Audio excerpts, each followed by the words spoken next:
Help us hit our first 1,000 subscribers. Your support drives us to create even more wonderful stories. Thanks for being part of our journey. In this video, I thought my wife was just working late, until I followed her to a shady motel on the edge of town. What I discovered there didn't just break me. It exposed a secret so dark, it nearly got me killed. It all started on a quiet Tuesday evening, the kind of night where nothing was supposed to happen. Ethan sat alone at the dinner table, poking at the now-cold spaghetti. Melissa had promised to be home in time to eat. She texted 10 minutes before saying, "Running late again. Big pitch tomorrow. Don't wait up." At first, he believed her. Melissa had always been ambitious, and her advertising firm had been pushing for a huge account that month. But this was the third night that week she came home well past midnight, reeking of a floral perfume he didn't recognize, and she hadn't worn perfume in months. The next morning, as Melissa rushed out the door, Ethan picked up her coat from the back of the chair. A folded receipt slipped from the pocket. Curious, he unfolded it. Motel Suncrest, room 11, charged at 9:48 p.m. the night before. His chest tightened. At first, he tried to rationalize it.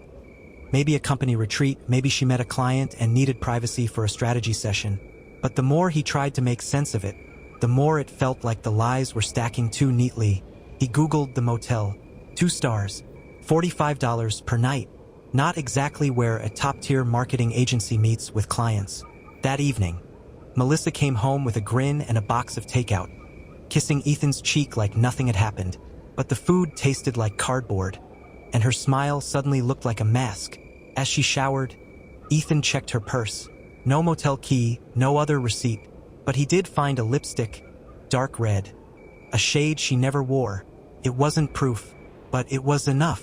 The thought that kept gnawing at him now wasn't, is she cheating? It was, why would she go to a place like that? And worse, what if she wasn't alone? He needed answers.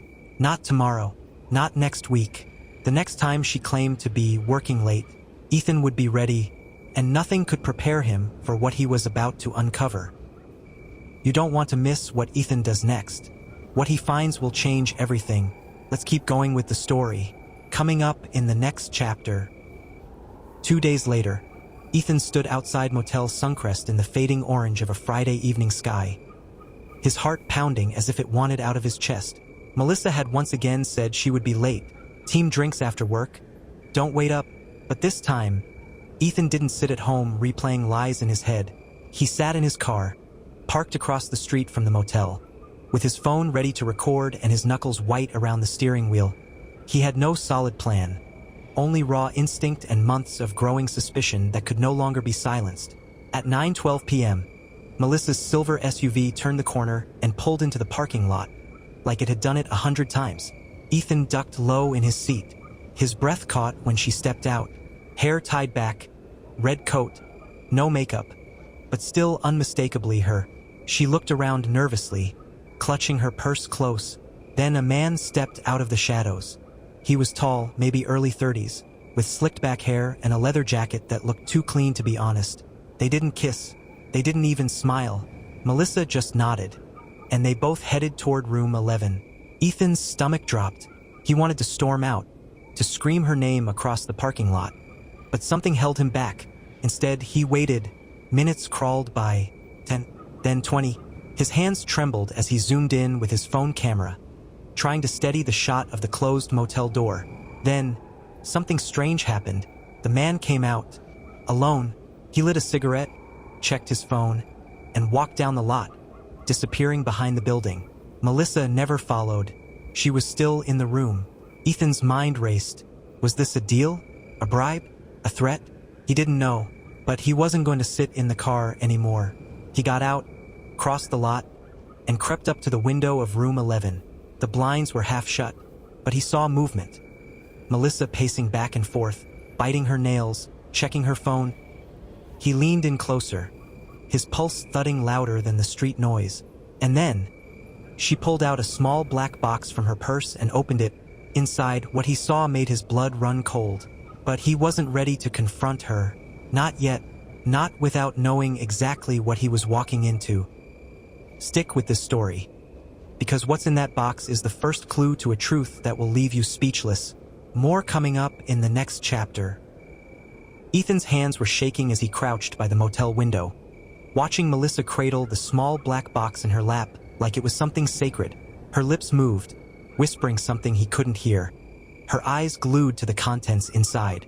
She pulled out a single object, something flat, wrapped in a piece of folded tissue, and carefully laid it on the bedspread. Ethan couldn't see clearly what it was. He shifted to the side, trying to get a better view without casting a shadow on the curtain. Melissa unfolded the tissue slowly. Inside was a photograph. He caught a glimpse. It was old, slightly faded, but what made his breath hitch was the way her hand trembled as she stared at it. Suddenly, she picked up her phone. She made a call. Her voice was muffled behind the motel walls, but her expression turned sharp, almost cold. "Yeah," she said, pacing again. "It's done. He still doesn't know. We'll finish it tomorrow night. Same place." Ethan's blood ran cold. Finish it dash? What the hell did that mean? He recorded every second, but it didn't make him feel in control. It made him feel like a stranger in his own life. Then Melissa opened the motel room door again. She looked around, didn't see Ethan in the shadows. She walked toward her SUV, but didn't get in. Instead, she opened the trunk, pulled out a locked duffel bag, and carried it back into the room. The door slammed shut behind her. Ethan backed away slowly, trying to process everything. What was in that bag? What was she about to finish dash? And who the hell was she talking to? His heart raced with questions he wasn't ready to answer yet. But one thing was clear now. This wasn't just about cheating. Something bigger was unfolding, and Melissa was hiding more than an affair. Don't go anywhere. What's in that bag will blow the story wide open. Coming up next. Ethan waited until Melissa drove off before approaching the motel door she had slammed shut just minutes earlier. He didn't break in. He didn't need to. She hadn't locked it. His fingers trembled on the doorknob as he pushed it open and stepped into the dimly lit room. It smelled faintly of her perfume, but also something else. Leather, metal, and something oddly sterile. The black duffel bag lay on the bed like it was daring him to open it. He walked toward it, heart pounding in his throat. With one deep breath, he unzipped it. What he saw inside didn't make sense. Not at first. There were documents, dozens of them. Some had hospital logos, others had legal watermarks. All of them were copies of birth certificates, names he didn't recognize. Except for one, his own. Ethan's name was printed clearly on one of the papers, but it wasn't his birth certificate. It was a death certificate, dated 8 years ago. His knees buckled, and he fell back into the chair beside the bed. What kind of sick joke was this? He pulled out more papers. There were forged IDs, bank transactions from accounts he'd never opened, and a burner phone with at least 20 missed calls. Before he could open the phone, a loud knock shattered the silence. Someone was at the door. He froze. The peephole was dark. Whoever it was, they were covering it. Then a voice. "Melissa, you forgot your keys. Let me in." It was a man's voice, confident, familiar. Ethan barely had time to hide the bag in the bathroom cabinet before the door handle turned. The man had a key. The door swung open, and in walked someone Ethan hadn't seen in 10 years. His older brother. But that wasn't possible. His brother, Jacob, had died in a car crash years ago. Or so Ethan had been told. Don't stop now. What happens when the dead walk back into your life? Keep watching in the next chapter. Ethan's breath caught in his throat as Jacob stepped into the motel room like a ghost made flesh. His brother looked older, rougher, with eyes that scanned the space too calmly for someone supposedly dead for a decade. Jacob didn't flinch when he saw Ethan. He smiled. "You weren't supposed to find this place," Jacob said, setting down a small leather satchel that matched the duffel bag Ethan had hidden moments earlier. Ethan stood frozen, a dozen questions crashing through his mind. "Are you even real? I saw your body. I went to your funeral." Jacob just laughed. "You saw what Melissa wanted you to see." The room spun. Every memory Ethan had of Jacob's death, the car crash, the hospital, the closed casket, suddenly felt like pieces of someone else's story. He didn't know what to believe anymore. Melissa had known Jacob, worked with him, helped fake his death. "What is this?" Ethan demanded, pointing toward the now-closed bathroom where the black bag sat like a secret ticking bomb. Jacob's smirk didn't fade. "It's what you were never supposed to uncover," he explained, just enough to twist the knife. Jacob hadn't died. He'd disappeared, and Melissa had helped him vanish. In exchange for a cut. A cut of what? Ethan asked. Jacob tilted his head, surprised Ethan hadn't figured it out. "Of you?" That made no sense. Until Jacob pulled out another file from his satchel, tossed it on the bed. Inside was a life insurance policy. One Ethan had no idea existed. It had been taken out in Ethan's name, claimed and paid 10 years ago. "But I'm alive," Ethan whispered. "Exactly," Jacob said, "which makes you very dangerous." Before Ethan could process the words, Jacob's tone shifted. "You need to leave this alone. Go back to your house. Pretend you never saw any of this." "And Melissa?" Ethan asked. Jacob's eyes narrowed. "She still loves you in her own way." It was a warning and a threat, all in one breath. But Ethan was already past the point of walking away. His life wasn't just a lie, he was the lie, and he was going to find out why. Things are unraveling fast, but the worst betrayal is still ahead. You won't believe what happens next, coming up in the next chapter. Ethan couldn't sleep that night. He lay on his side of the bed, staring at the ceiling, the motel room now feeling like a trap more than a hideout. Melissa was in the bathroom, pretending to brush her teeth, but he knew she was just avoiding him. His mind kept replaying Jacob's words, the fake death, the insurance money, the files that had his own name listed as dead. It wasn't just betrayal anymore. He had been erased. He waited until Melissa turned off the bathroom light and slid under the sheets. There was tension in the air between them, thick enough to suffocate. He rolled over slowly and said, "How long?" Melissa didn't ask what he meant. She exhaled slowly, her eyes fixed on the dark. "A year before he disappeared." Ethan's chest tightened. A year before Jacob's supposed death. So the affair had started even earlier than he feared. "And after that? After you told me he was gone?" Her silence was louder than any scream. Ethan sat up, his voice shaking. "You lied to me. You mourned with me." Melissa finally sat up too, but she didn't reach for him. "I didn't know it would go this far," she whispered. "He told me it was temporary. He needed to disappear to protect himself, and he promised he'd come back. So you helped him fake his death." "I helped him disappear." Ethan laughed bitterly. "Why would you do that for him? For your lover? Or because of the money?" Melissa's jaw clenched. "It was never about the money, Ethan." "Not at first."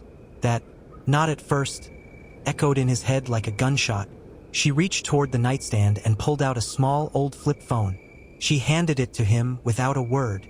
Ethan opened it, confused, until he saw the last received message. "We're being watched. Don't say anything. The motel is bugged. Sent 2 hours ago." From Jacob. Melissa locked eyes with Ethan, her voice trembling now. "You were never supposed to be here." The motel room suddenly felt like a stage, and Ethan realized he didn't know who was watching anymore. The camera in the corner, the strange clicks on the phone line, the odd looks from the receptionist. The conspiracy went deeper than he thought. But the worst part? Melissa didn't look surprised. She looked guilty. She's hiding more than just an affair. And what Ethan discovers next will blow everything wide open. Don't miss what happens next, in the next chapter. Ethan didn't sleep, while Melissa's breathing slowed beside him. He lay frozen, staring at the old phone on the nightstand. The message from Jacob still glowed on the dim screen like a warning from a ghost. "We're being watched. Don't say anything. The motel is bugged. Who was watching them? And more importantly, why?" He got up quietly, slipping on his hoodie and shoes. The motel floor creaked beneath him. But Melissa didn't stir. He stepped outside into the cool air of early morning and headed toward the front desk. The lobby was empty except for a sleepy-looking clerk with greasy hair and a name tag that read Tom. Ethan forced a casual smile. "Hey, man. I think I lost my room key. Room 17? Tom gave him a tired nod and handed over a spare. But before Ethan could walk away, he asked, "How long's that room been booked for?" Tom glanced at the computer. There was a pause just a bit too long. 2 nights booked online under Anderson. Ethan blinked. He never used Anderson, and Melissa had told him she booked it under his name for privacy. He leaned slightly over the desk. Do you have a log of who else has stayed in room 17 lately? Like, in the past few weeks? Tom hesitated. You a cop? Ethan gave a dry laugh. No, just a husband. Tom looked around, then clicked through a few screens. There's been a lot of repeat bookings, always under different names, but same credit card. One guest listed as K. Ramirez dash, another as L. Stein dash.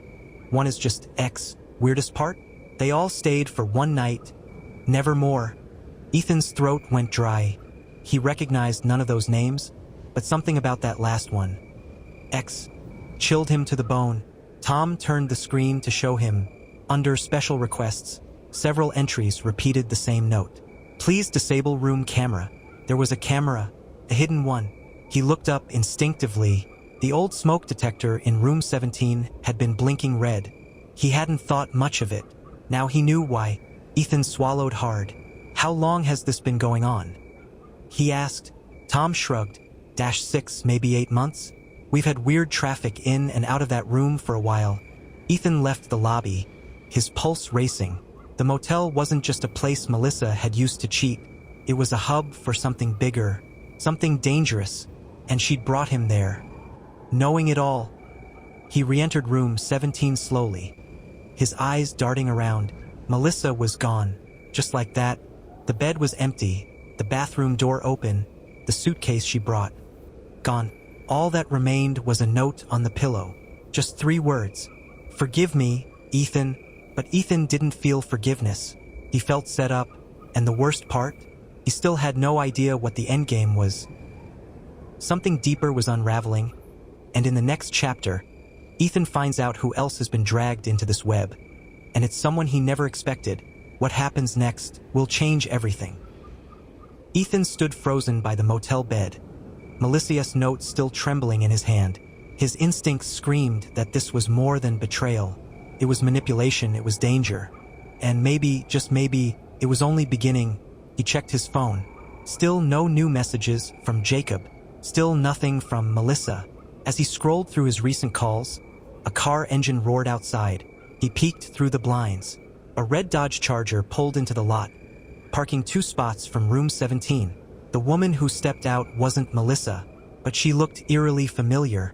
Tall, sharp eyes, short black bob haircut. Ethan couldn't place her face, but something about her walk made his chest tighten, like he'd seen her in a dream or a nightmare. She didn't knock. She used a key, the room directly next to his. He moved to the shared wall, pressing his ear against it. Silence. Then 3 knocks, not on his door, but on the inside wall. Knock, knock, knock. Ethan pulled away, his spine cold. Was it for him?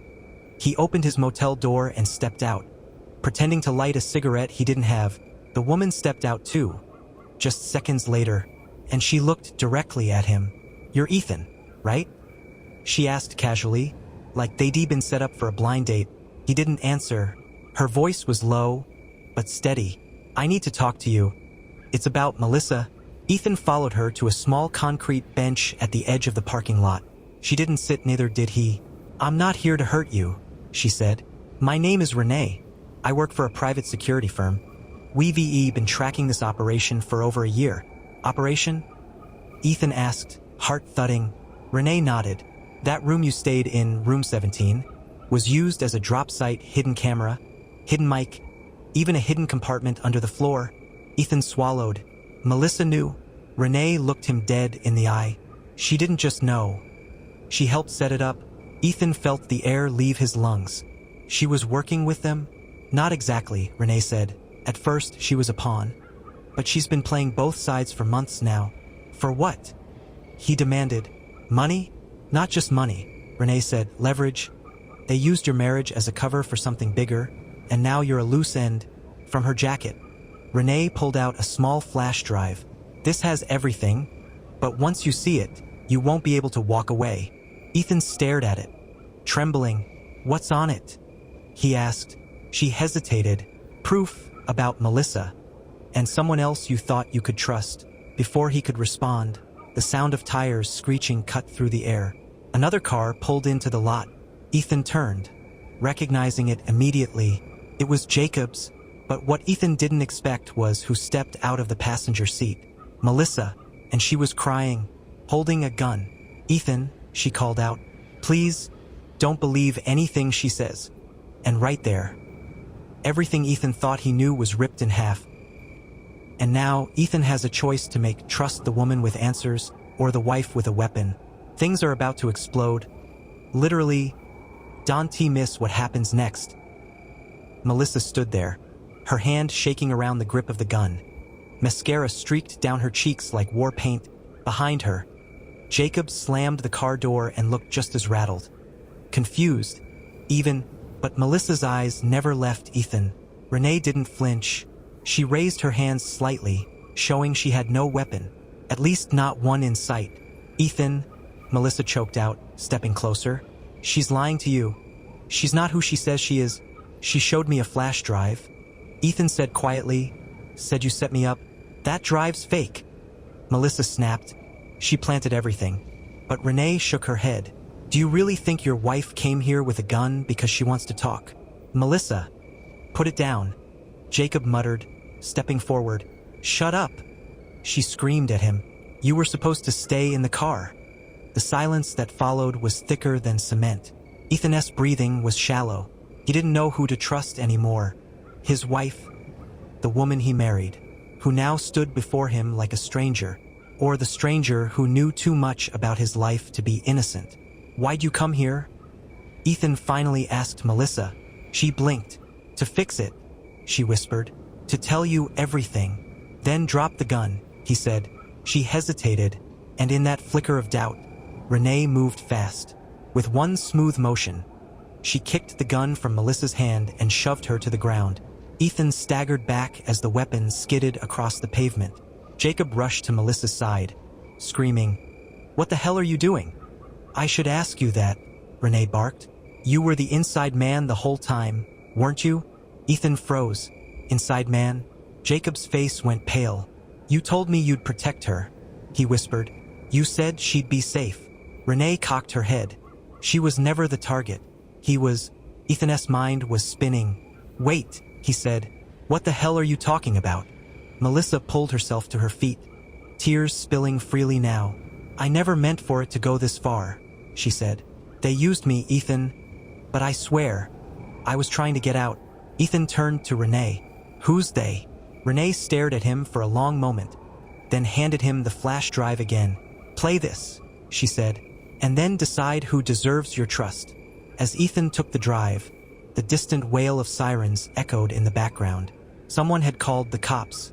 Time was running out, but nothing could have prepared Ethan for what was on that drive. Because the video, it wasn't just security footage of the motel. It was footage of his own home, from weeks before this even started. And in that footage, Melissa wasn't the one planting the bugs. Jacob was. But then, right before the video cut off, another man stepped into the frame. Someone Ethan hadn't seen in 10 years, his father. What does this all mean? Who really orchestrated everything? And why was Ethan the real target all along? Don't miss what's coming. It's about to change everything. Coming up in the next chapter. Ethan's hands trembled as he watched the grainy security footage on Renee's tablet. The scene unfolded in his own living room, weeks before any of this had started. And there, clear as day, was his father, standing next to Jacob, whispering something before handing him a small black pouch. Melissa had fallen silent. She stared at the screen as if she'd seen a ghost. Jacob said nothing either, his face pale, the guilt finally surfacing. "I thought he was dead," Ethan muttered. "My father. He left us when I was 13. Mom said he disappeared for good." "He didn't," Renee replied flatly. "He changed his name, got involved with a private intelligence firm. Then he found out his son married the wrong woman." Melissa gasped. "What does that mean?" Ethan asked, his voice low and tight. "It means," Renee said, "he believed you were in danger, but instead of protecting you the right way, he tried to test your loyalty, using the person you trusted the most." Melissa turned toward Ethan, her voice cracking. "I never meant to hurt you. He blackmailed me. He said if I didn't cooperate, he'd ruin your life." expose things I didn't even know existed. I was just trying to buy time, to get away from all of them. Ethan's mind swirled with too many questions. His wife, his best friend, even the woman who claimed to save him. They were all pawns in a game he hadn't agreed to play. He turned to Renee. Where is he now? She hesitated. He's here, she said, before Ethan could ask anything else. Headlights cut across the motel parking lot. A sleek black car rolled to a stop. The driver's door opened, and out stepped the man Ethan hadn't seen in 20 years. Tall, cold, the same steel-gray eyes Ethan saw in the mirror. "Hello, son," the man said, as if this were a casual family reunion. Ethan's fists clenched. "You used them. You used me." His father nodded slowly. "I had to be sure. Loyalty is proven, not promised." "You destroyed my marriage," Ethan growled. "I revealed what it really was." His father snapped back. "If it couldn't survive this, it wasn't worth saving." Melissa broke down. "I loved him," she screamed. "I still do. But the damage was done." Ethan stepped forward. "Then let me make something clear," he said. "I'm done with all of you." He turned to Jacob. "You were my brother, and you sold me out." He looked at Melissa. "You could have told me the truth 100 times, but you chose secrets." And finally, he faced the man who once called himself his father. "You don't get to walk back into my life and act like this was for my good. You're just another liar in a long line of them." He picked up the flash drive, walked to the car, and tossed it onto the front seat. Then he opened the passenger door and turned to Renee. "You said you'd help me disappear. That offer still stand?" Renee gave a single nod. Ethan didn't look back. As they drove away, the motel behind him fading into the darkness, Melissa dropped to her knees in the parking lot. Jacob stared at the ground. And the man who called himself Ethan's father? He lit a cigarette and smiled. But just as the screen was about to fade to black, Renee spoke one last sentence. "There's something I didn't tell you. This wasn't the first test. And it won't be the last." Who really is Renee? And what has Ethan just gotten himself into? The story might be over, but the real game is only beginning. Thank you for watching. Don't forget to comment below. What would you have done in Ethan's place?